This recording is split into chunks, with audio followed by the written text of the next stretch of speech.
여러분 안녕하십니까? 지난 한 주간 울주군에서 있었던 소식을 모아 전해드리는 울주군 소식입니다. 먼저 첫 번째 소식입니다. 울주군 군정 전반의 핵심 지표를 한눈에 확인할 수 있는 울주 다뷰 시스템이 구축됐습니다. 울주군은 지난 11일 군청 2화홀에서 울주 다뷰 시스템 시연회를 가졌습니다.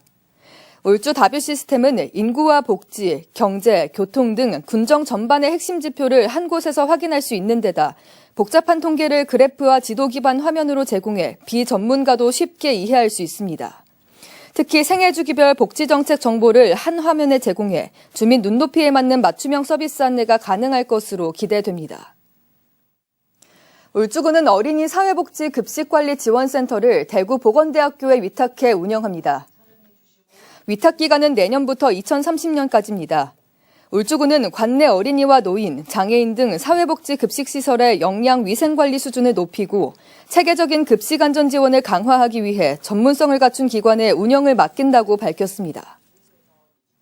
울주군이 행정안전부 주최 2025 우수 지역금융협력 모델 평가에서 우수기관으로 선정돼 장관 표창을 받았습니다. 울주군은 경기 침체와 재난위기 속에서도 소상공인을 위한 600억 원 규모의 특례보증과 단수 피해 지역의 60억 원 규모의 긴급 특례보증을 시행해 우수한 평가를 받았습니다. 특히 울산 지역 최초로 5개 금융기관이 참여하는 특례보증을 마련해 1,300여 명에게 혜택이 돌아가게 했으며 단수 피해 지역 소상공인들을 위한 금융지원과 함께 회복지원 캠페인과 응원소비 챌린지를 실시한 점도 좋은 평가를 받았습니다. 행정안전부는 이달 열리는 2025 지역금융포럼에서 울주군의 사례를 전국 우수 사례로 소개할 예정입니다. 울주군이 지난 11일 행복 울주를 담다 콘텐츠 공모전 시상식을 열고 사진, 영상, 시, 수필 등 총 444점 중 54개 수상작을 선정했습니다.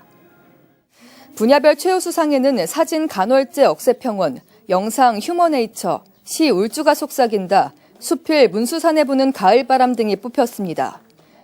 울주군은 수상작을 울주TV와 SNS에 공개하고 향후 홍보자료와 지역행사에 활용할 계획입니다. 울주문화재단이 2026년 간절곶 테마제 행사를 앞두고 영화 예고편 같은 홍보 영상을 제작해 눈길을 끌고 있습니다. 이번 홍보 영상은 푸른뱀의 애군을 피해 새해의 붉은 말을 가장 먼저 만나는 여정이란 콘셉트로 간절곶으로 향하는 긴박하고 역동적인 모습을 영화적 감성으로 담아냈습니다. 특히 아이의 손을 잡고 뛰는 장면은 봉준호 감독의 영화 괴물을, 버스를 타고 간절곶을 향해 달리는 장면은 연상호 감독의 영화 부산행을 연상시키며 울주군 홍보맨 정학석 주무관과 울주문화재단 직원, 주민들이 직접 출연해 제작에 힘을 보탰습니다. 영상은 울주문화재단 공식 유튜브 채널에서 볼 수 있습니다. 이어서 간추린 소식입니다. 울주군이 온양의 문화리 일대 산불 피해지 3개소에 산사태 등 2차 피해 예방을 위한 사방시설을 신설했습니다. 이번 사방시설은 지난 3월 온양읍 산불 피해가 발생한 이후 4월 초 행정안전부, 산림청을 비롯한 중앙합동조사단 조사를 거쳐 대상지 3개소를 확정해 설치했습니다. 울주군이 서생역의 해맞이 명소인 간절곶 명칭을 함께 표기하는 영명부기 공식 사용을 시작했습니다. 앞서 울주군은 지난 8월 국가철도공단의 심의를 거쳐 서생역 영명부기 사용기관으로 최종 선정됐습니다.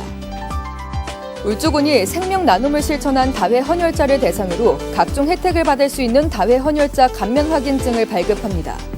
울주군은 헌혈자에 대한 예우를 제공해 국민 헌혈 기부 문화 확산과 헌혈 장려를 유도하고자 지난 7월부터 울산 최초로 다회 헌혈자 감면 확인증 제도를 시행 중입니다. 지금까지 울주군 소식이었습니다. 고맙습니다.